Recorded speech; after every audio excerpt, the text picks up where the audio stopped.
Hello दोस्तों, स्वागत है आप लोग का हमारे यूट्यूब चैनल बाल स्टडी में। तो आज के इस वीडियो में हम देखने वाले हैं क्लास 9th हिस्ट्री चैप्टर 5 का अति लघुतरीय और लघुतरीय प्रश्न देखने वाले हैं। चैप्टर का नाम है नाजीवाद और हिटलर का उत्कर्ष। ठीक ना, तो इसका हम लोग क्या देखने वाले हैं, अति लघुतरीय प्रश्न और लघुतरीय प्रश्न देखने वाले।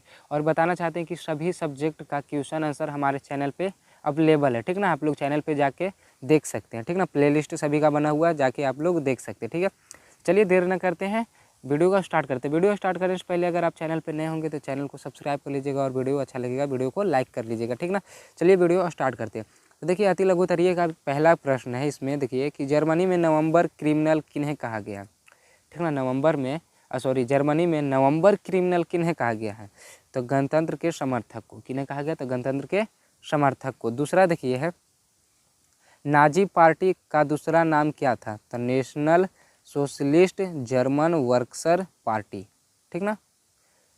तीसरा देखिए है, नाजी पार्टी के झंडा पर किसका चिन्ह बना हुआ था, तो स्वस्तिक का बना हुआ था। ठीक ना।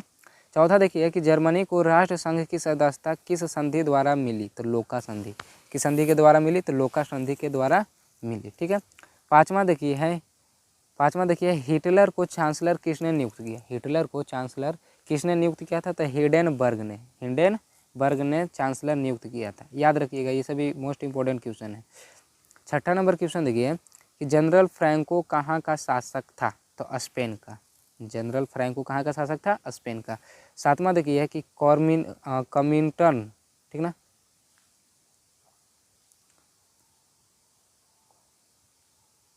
सातवां देखिए कॉमिंटर्न विरोधी समझौता में कौन कौन देश सम्मिलित थे। ठीक ना, तो जर्मनी और जापान सम्मिलित थे।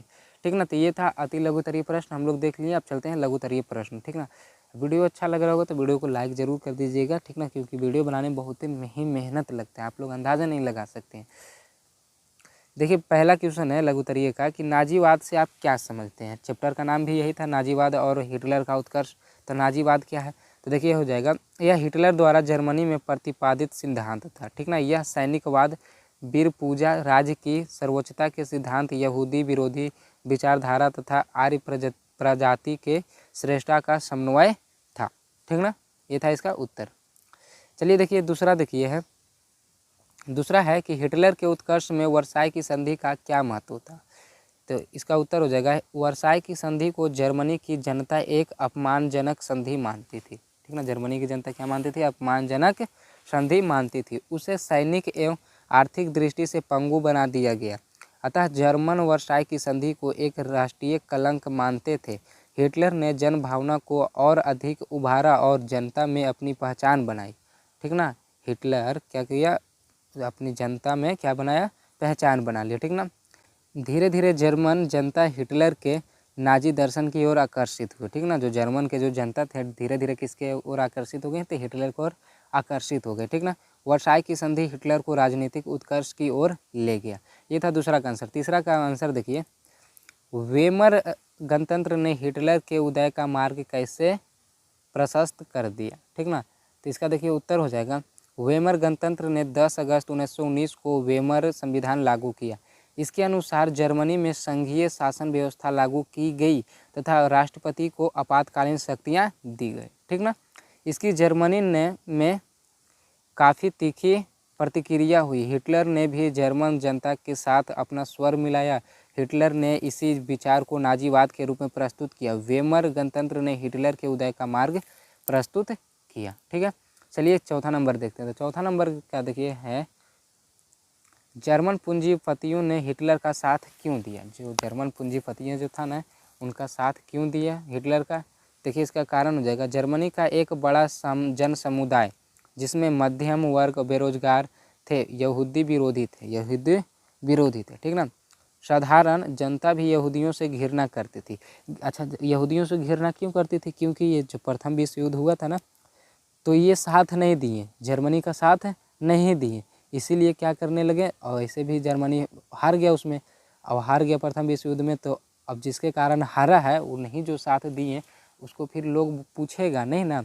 तो वही क्या हुआ कि यहूदियों से क्या करने लगे, जर्मनी के लोग क्या करने लगे, घृणा करने लगे। ठीक ना, वह यहूदियों को शुद्ध खोर मानकर आर्थिक हृदय के लिए उन्हें उत्तरदायी मानती थी। हिटलर ने यहूदियों के प्रति घृणा का प्रचार किया। हिटलर के इन विचारों का सेना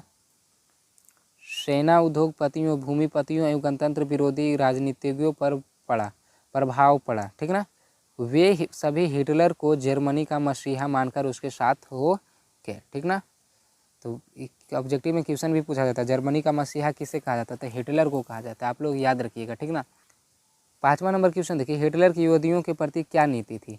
तो अब क्या नीति रहेगी, जो आप लोग समझ ही चुके हैं। यहूदी जो लोग थे वो तो साथ नहीं दिए थे प्रथम विश्व युद्ध में हिटलर का। ठीक ना, तो देखिए क्या है उत्तर हो जाएगा, हिटलर ने यहूदियों को समूल नष्ट करने की नीति अपनाई। ठीक ना, यहूदियों को अवांछित प्रजाति घोषित कर अवर्णनीय अत्याचार किए। ठीक ना, उनको मतलब वहाँ में मतलब बताया गया कि वहाँ का ये आदमी ही नहीं है। ठीक ना, वहाँ का जर्मनी का ये निवासी ही नहीं है, अवांछित, उसको हटा दिया गया वहाँ से। ठीक ना, यहूदी छात्रों एवं शिक्षकों को स्कूलों से निकाल दिया गया। ठीक ना, जो छात्र थे, शिक्षक थे यहूदी समाज के, उसको निकाल दिया गया। यहूदियों को नौकरियों से निकाल दिया गया, जो नौकरी में थे उसको भी निकाल दिया गया। उनकी संपत्ति जब्त कर ली गई। ठीक है, मताधिकार से वंचित कर नागरिकता छीन ली गई। मताधिकार मतलब समझ रहे ना, यानी कि उनको वोट के लिए सभी छीन लिया गया, कुछ नहीं देने दिया गया। ठीक ना, नागरिकता छीन ली गई, मतलब ये भी छीन लिया कि हाँ ये जर्मनी के लोग हैं। ठीक ना, यहूदियों को जर्मन छोड़कर जाने को विवश किया गया। ठीक ना, विवश किया गया। यातना शिविरों में पशुओं की तरह रखा गया। ठीक है, गैस चैम्बर में डालकर लाखों यहूदियों की हत्या कर दी गई। गैस चैम्बर एक रहता है। ठीक ना, उसमें क्या किया गया, लाखों यहूदियों को डालकर जलाकर राख कर दिया गया। ठीक ना, देखिए 6ठा नंबर क्वेश्चन है, हिटलर ने शिक्षा व्यवस्था में क्या परिवर्तन किए? ठीक ना, तो इसका देखिए उत्तर हो जाएगा कि हिटलर ने शिक्षा की पद्धति में अनेक परिवर्तन किए। सरकारी नियंत्रण में शिक्षा की व्यवस्था की गई। शिक्षालयों में विद्यार्थियों पर नाजी दर्शन थोपा गया। पाठ्यपुस्तक पुनः लिखवाया गया। प्रजाति विज्ञान को पाठ्यक्रम में सम्मिलित किया गया। शारीरिक गठन एवं चरित्र बल पर विशेष ध्यान दिया गया, यानी कि शारीरिक गठन पे। ठीक ना, ये सभी पे विशेष ध्यान दिया गया, ताकि अगर दूसरा विश्व युद्ध हो, और हुआ भी दूसरा विश्व युद्ध हो, तो क्या हो सके, उसमें जा सके। ठीक ना, चलिए देखिए 7वां नंबर क्वेश्चन देखिए, हिटलर ने आर्थिक व्यवस्था में क्या सुधार किए? तो देखिए इसका उत्तर हो जाएगा, हिटलर ने योजनाबद्ध रूप से जर्मनी का आर्थिक विकास करने का निश्चय किया। सभी आर्थिक सुधार राजकीय नियंत्रण में किए गए। किसी के विकास के लिए विशेष कार्यक्रम बनाया गया, जिससे खाद्यान्न उत्पादन में जर्मनी शीघ्र आत्मनिर्भर हो सके। जर्मन लेबर फ्रंट का निर्माण पर पूंजीपतियों, उद्योगपतियों और श्रमिकों के झगड़े दूर करने का प्रयास किया गया। ठीक है, स्वदेशी वस्तुओं के उत्पादन एवं उपभोग पर बल दिया गया। ठीक है, आयात को नियंत्रित किया गया। निर्यात, आयात में होता है आना। ठीक ना, आयात में होता है लाया जाता है, और निर्यात में होता है भेजा जाना, यानी जो आ रहा है उसको नियंत्रित किया गया। ठीक ना, यानी जब आ रहा है यानी कि पैसा लगेगा, तो उसको क्या किया गया, बंद किया गया, मतलब नियंत्रित किया गया, उतना ही आए। ठीक ना, और निर्यात को बढ़ावा दिया, यानी कि यहाँ से हम भेजें तब ना इनकम होगा, बढ़ावा दिया गया। हिटलर के इन कार्यों से जर्मनी में पुनः आर्थिक प्रगति हुई। ठीक है, 8वां देखिए, 8वां नंबर क्वेश्चन है कि रोम, बर्लिन, टोक्यो धुरी का गठन कैसे हुआ? तो इसका देखिए उत्तर हो जाएगा, अबिसिनियाई युद्ध में जर्मनी ने इटली की सहायता की थी। फलतः रोम मतलब इटली की राजधानी, रोम कौन है, इटली की राजधानी, और बर्लिन जर्मनी की राजधानी। ठीक ना, न आपस में एक संधि कर ली। होम बर्लिन धुरी के नाम से विख्यात हुआ। होम बर्लिन, जहाँ भी धुरी अगर बोल दे ना, समझ आइएगा कि होम बर्लिन सॉरी होम नहीं, रोम है यहाँ पर होम लिखा गया, रोम यहाँ पर र कर लीजिएगा। ठीक ना, रोम और बर्लिन, रोम क्या है, तो इटली की राजधानी है, और बर्लिन कौन सा राजधानी है, तो जर्मनी की राजधानी। तो जहाँ पे धुरी बोल दे वहाँ पे समझ जाइएगा कि उसका मतलब क्या है, रोम और बर्लिन, ठीक ना, के नाम से विख्यात हुआ। 1936 में जर्मनी और जापान ने साम्यवाद के विरुद्ध एक आपसी समझौता किया। 1937 में इटली भी इसमें सम्मिलित हो गया। फलतः यह त्रिद लिए संधि रोम बर्लिन मतलब समझ गए ना, धुरी, रोम क्या हो गया, तो यहाँ पे इटली की राजधानी हो गया, और बर्लिन क्या हो गया, तो जर्मनी की राजधानी हो गई। याद रखिएगा, टोक्यो धुरी के नाम से विख्यात हुए। ठीक ना, 9वां नंबर देखिए, हिटलर ने पोलैंड पर क्यों आक्रमण किया, इसके क्या परिणाम हुए, ठीक ना, क्यों किया और इसके परिणाम क्या हुआ, हारा के जीता क्या हुआ, जो देखते हैं, ठीक ना। तो इसका उत्तर हो जाएगा वारसाई की संधि में पोलैंड को जो पोलिस गलियारा दी गई थी उसे हिटलर वापस ले लेना चाहता था, ठीक ना। उसने पोलैंड से इसे वापस करने की मांग की। हिटलर की मांग को पोलैंड ने ठुकरा दिया। जब मांगा, कौन क्या चीज़ मांगा, तो पोलिस गलियारा, ठीक ना, मांगा तो पोलैंड ने क्या कर दिया, मना कर दिया, ठुकरा दिया। फलतः 1 सितंबर 1939 को हिटलर ने पोलैंड पर आक्रमण कर दिया। इसके साथ ही द्वितीय विश्व युद्ध आरंभ हो गया, ठीक ना। द्वितीय विश्व युद्ध क्या हो गया, आरंभ हो गया। कब किया था, तो 1939 में है ना द्वितीय विश्व युद्ध स्टार्ट हुआ है, और ख़त्म कब हुआ था, तो 1945 में। प्रथम विश्व युद्ध कब स्टार्ट हुआ था, तो 1914 में, और ख़त्म हुआ था 1918 में। ये सभी जानकारी रखना चाहिए आप लोग को, ठीक ना। तो चलिए 10वां नंबर क्वेश्चन देखते हैं अब। नाजीवाद ने द्वितीय विश्व युद्ध की पृष्ठभूमि कैसे तैयार की, नाजीवाद ने, ठीक ना। तो इसका उत्तर हो जाएगा हिटलर जर्मनी के साथ मित्र राष्ट्रों द्वारा किए गए अपमानजनक और विद्वेषपूर्ण व्यवहार को भूला नहीं था।